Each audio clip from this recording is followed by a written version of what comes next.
ओम नमो भगवते वासुदेवाय। जय माता दी दोस्तों, आज की वीडियो में आप देखेंगे निर्जला एकादशी व्रत की पूजा हम अपने घर में कैसे करें। कौन सी एक सामग्री है जो हमें निर्जला एकादशी व्रत के दिन दान जरूर करनी चाहिए, तभी हमारा व्रत पूजा पूर्ण होता है। कौन कौन सी सामग्री हमें कब और कैसे चढ़ानी है, भोग क्या लगानी है, बिना पानी का हमें व्रत कैसे रखना है, कौन कौन सी सामग्री हमें दान करनी है, किस विधि से पूजा करना है, कैसे जोत जलाना है, सभी बातों की संपूर्ण जानकारी के साथ आप ये निर्जला एकादशी व्रत की पूजा देखेंगे। तो ये बहुत ही साधारण पूजा मैं इसमें दिखाई हूँ, लेकिन जानकारी आपको बहुत ही ज्यादा शास्त्रों से दी हूँ। तो इसलिए आप वीडियो को अंत तक जरूर देखें और वीडियो पसंद आए तो चैनल को सब्सक्राइब करके बेल आइकन प्रेस कर लें, जिससे मैं आगे इसी तरह की वीडियो डालूं तो आपको नोटिफिकेशन सबसे पहले मिल जाए। कमेंट में भगवान विष्णु की कृपा पाने के लिए श्री हरि विष्णु लिखना ना भूले। चलिए वीडियो प्रारंभ करते हैं और संपूर्ण जानकारी के साथ आपको ये पूजा विधि दिखाते हैं। देखिए, निर्जला एकादशी के दिन हम एक चौकी लगा लेंगे, उस पे पीला वस्त्र का आसन देते हुए फूल का हम आसन देते हैं। निर्जला एकादशी व्रत या किसी भी एकादशी में चावल का प्रयोग मत कीजिएगा। बिना गणेश जी का हमारा पूजा पूर्ण नहीं होता। तो गणेश जी की ऐसी प्रतिमा है तो आप इसे भी रखें पूजा में। अगर ऐसी प्रतिमा नहीं है तो आप सुपारी से गणेश जी की स्थापना कर सकते हैं। पूजा प्रारंभ करने से पहले हमें दीपक प्रज्वलित करना होता है। तो इस तरह से आप पीला फूल का आसन देते हुए सबसे पहले एक दीपक प्रज्वलित कर ले। तो देखिए, घी का अखंड दीपक प्रज्वलित किया जाता है निर्जला एकादशी व्रत के दिन। तो आप घी का भी दिया जला सकते हैं, तिल के तेल का भी आप दीपक जला सकते हैं। इसमें हमें इतना घी रखना है जिससे हमारा ये दीपक पूरा दिन और रात जल सके। जब घी तेल कम पड़ जाए तो आप फिर डाल दें, लेकिन ये पूरा रात दिन जलना चाहिए। उसके बाद देखिए, सबसे पहले हाथ में काला तिल, फूल और जल लेकर के हम संकल्प लेते हैं। तो इसमें आपको संकल्प ऐसे लेना है कि आप निराजली व्रत रखेंगे या जलाहार फलाहार रखेंगे। जैसे भी आप व्रत रखेंगे, आप इस तरह से हाथ में काला तिल हो, सफेद तिल हो, फूल लेकर के भगवान विष्णु के समक्ष आप संकल्प ले लीजिए कि नाम और गोत्र लेकर के सबसे पहले संकल्प लेकर इस तिल और फूल को भगवान के आगे छोड़ दीजिए। अब आपने व्रत का संकल्प ले लिया है।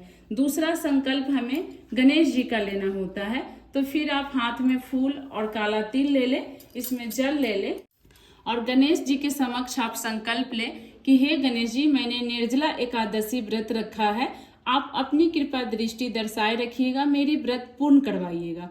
ये बोलते हुए जल, फूल और ये काला तिला गणेश भगवान के समक्ष छोड़ दे। देखिए, पूजा के लिए हम एक लोटा जल ले लेंगे और इसमें घड़े का, मटके का जल दान किया जाता है। कंठ तक आप पीने वाला जल भर दीजिएगा। बाद इसमें गंगा जल डाल दीजिएगा। कंठ पे हम मौली धागा बांध देते हैं।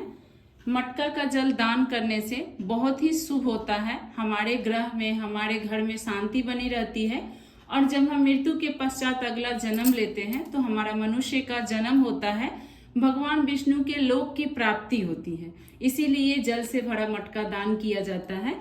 उसके बाद थोड़ी सी काले तिल की आप यहाँ आसन देते हुए जल का मटका भगवान विष्णु की फोटो के दाहिने तरफ रखें। देखिए, इस पे हम स्वास्तिक बना देते हैं ना। तो अगर आप दान कीजिएगा तो ब्राह्मण या किसी को भी दान कीजिएगा तो लेने में आनाकानी करते हैं, तो इसीलिए आप यहाँ पे टीका लगा दे। कोई भी ऋतु फल इस पे रख दे। ऋतु फल का विशेष दान किया जाता है। आप तरबूज, खरबूज भी ले सकते हैं। उसके बाद हम विधिवत भगवान विष्णु की अब पूजा प्रारंभ करेंगे। तो पूजा में सबसे पहले आप जो जल रखे हैं इससे भाव रूप से स्नान करा दीजिए। रोली का टीका लगाना होता है तो भगवान विष्णु को भी आप लगा दीजिए, भगवान गणेश को भी लगा दीजिए और दीपक की भी आप पूजा कर दें। जो आप दान कर रहे हैं कलश, इसकी भी आप इस तरह से पूजा कर दें। उसके बाद भगवान विष्णु को हल्दी का टीका जरूर लगाना चाहिए। तो भगवान विष्णु को आप हल्दी का टीका लगा दें। साथ में जो भी यहाँ पुजारी बैठे हैं, नारद जी हैं, सभी को लगा दीजिए। गणेश भगवान को भी लगा दीजिए। इस पूजा में आप अपने घर के पति, पुत्र सभी को बैठा के करें तो इससे सौभाग्य की प्राप्ति होती है। भगवान विष्णु बहुत अधिक प्रसन्न होते हैं अगर हम पूरा परिवार से उनकी पूजा करते हैं तो। उसके बाद देखिए, हम अक्षत अर्पित नहीं करते हैं। अक्षत की जगह आप काला तिल अर्पित कर सकते हैं। काला तिल ही इसमें अर्पित किया जाता है, अक्षत किसी भी एकादशी व्रत में नहीं चढ़ाया जाता। उसके बाद देखिए, भगवान विष्णु की सबसे प्रिय चीज है तुलसी। तुलसी एक मोजरी के साथ इस दिन आप भगवान विष्णु को जरूर अर्पित करें। बहुत अधिक प्रसन्न होते हैं भगवान विष्णु, आप तुलसी की पत्र मोजरी के साथ चढ़ाते हैं तो। हम पीला फूल अर्पित कर देंगे। इसी तरह से भाव रूप से हम भगवान विष्णु की बहुत ही प्रेम पूर्वक से पूजा कर लेंगे। साथ में गणेश भगवान की भी हम पूजा करते हैं। उसके बाद हमें भोग अर्पित करना है। तो निर्जला एकादशी व्रत में मीठे चीजों का दान किया जाता है, क्योंकि ये ज्येष्ठ के महीने में तपती गर्मी में व्रत आता है, इसलिए। तो आप चीनी का या गुड़ का दान उस दिन जरूर करें। थोड़ी सी चीनी या गुड़ आप जो दान कर रहे हैं मटके में भी डाल दिया जाता है। ज्यादा डालेंगे तो ये मटका आपका खराब हो जाएगा, तो थोड़ा सा आप मटके में भी डाल सकते हैं, अगर ऐसे भी आप दान कर सकते हैं। उसके बाद गणेश भगवान के लिए हम अलग से भोग लगाएंगे, क्योंकि गणेश भगवान के भोग में हम तुलसी पत्र नहीं डालते। जो भी भोग आप भगवान विष्णु के लिए लगाएं उसमें तुलसी पत्र जरूर डालें। जो आप दान कर रहे हैं इस पे भी आप तुलसी पत्र रखकर ही दान करें। उसके बाद देखिए, निर्जला एकादशी में कैरी का विशेष महत्व होता है। कैरी का महत्व निर्जला एकादशी व्रत में बहुत ही महत्वपूर्ण दिया हुआ है। व्रत कथा में ही दिया हुआ है इसका महत्व, कि कैरी हम अपने मुंह में दबाकर रखते हैं, जिससे कि ज्येष्ठ की तपती गर्मी में आता है, तो इससे हमारे मन को शांति मिलती है। लेकिन देखिए, कैरी मुंह में दबाने के लिए कथे में दिया है, इसे इतनी सावधानी पूर्वक दबानी चाहिए जिससे हमारे मुंह में इस कैरी का स्वाद ना जाए, पानी ना जाए। तो ऐसा हो सके तभी आप करें, नहीं तो भगवान विष्णु को आप एक कैरी उस दिन जरूर अर्पित करें। इसी के साथ आप जो भी ऋतु फल हो, खीरा हो, ककड़ी हो, तरबूज हो, सबकी भोग इस दिन भगवान विष्णु को आप जरूर अर्पित करें। भी भोग आप भगवान विष्णु के लिए अर्पित करें, उस पे एक तुलसी पत्र जरूर रख दे, तभी भगवान हमारा भोग ग्रहण करते हैं। उसके बाद देखिए, मौली धागा रक्षा सूत्र का हम वस्त्र अर्पित करते हैं। तो आपको पीला फूल का हार मिल जाए तो हार भी आप अर्पित कर सकते हैं। तुलसी की भी माला बनाकर आप भगवान विष्णु को पहना सकते हैं इस दिन। गणेश भगवान को भी आप वस्त्र अर्पित कर दें। जनेऊ मिले तो आप जनेऊ भी जरूर अर्पित करें। उसके बाद हम प्रेम पूर्वक से धूप दीप दिखा लेंगे। पूजा में आप एकादशी व्रत की कथा भी सुने। जितने दिन भी आप पूजा कर रहे हैं, ओम नमो भगवते वासुदेवाय, ओम नमो भगवते वासुदेवाय की आप जाप करें। आप जब पूजा पाठ कर ले, समाप्त करने से पहले आप एक माला ओम नमो भगवते वासुदेव की जरूर करें। एक माला भगवान विष्णु की जाप करने से हमारा व्रत सफल होता है। निर्जला एकादशी व्रत में कोई त्रुटि भी रहती है तो भगवान विष्णु उसे क्षमा करते हैं। उसके बाद देखिए, आपको बांस का पंखा मिल जाए तो बांस की पंखा आप दान कर सकते हैं। तो यही सब सरल सामग्री से, हम अपने घर के ही सामग्री से निर्जला एकादशी व्रत की पूजा करेंगे। ये पूजा आप अपने पूजा मंदिर में भी कर सकते हैं, अलग से चौकी लगा के भी कर सकते हैं, लेकिन कोशिश कीजिएगा कि अखंड ज्योत उस दिन जरूर प्रज्वलित करें अगर आप व्रत रख रहे हैं तो। अब जो लोग व्रत नहीं रख रहे हैं वो भी अखंड ज्योत जला करके इस तरह से पूजा कर लेंगे तो उनको भी व्रत का आधा से ज्यादा पुण्य फल प्राप्त होगा। अगर आप जल के बिना व्रत नहीं रख सकते हैं तो क्या कीजिएगा, ये पूजा पाठ समाप्त होने के बाद जो जल का भरा मटका है पंडित को या गरीबों को, प्यासों को दान कर दीजिएगा। उसके बाद 12 बजे के बाद, दिन की एक पहर ढलने के बाद आप मीठा जल का सेवन कर लीजिएगा। कोशिश कीजिएगा, भगवान विष्णु का व्रत है तो खट्टा चीज न खाएं, जैसे नींबू का शरबत वगैरह न पिएं।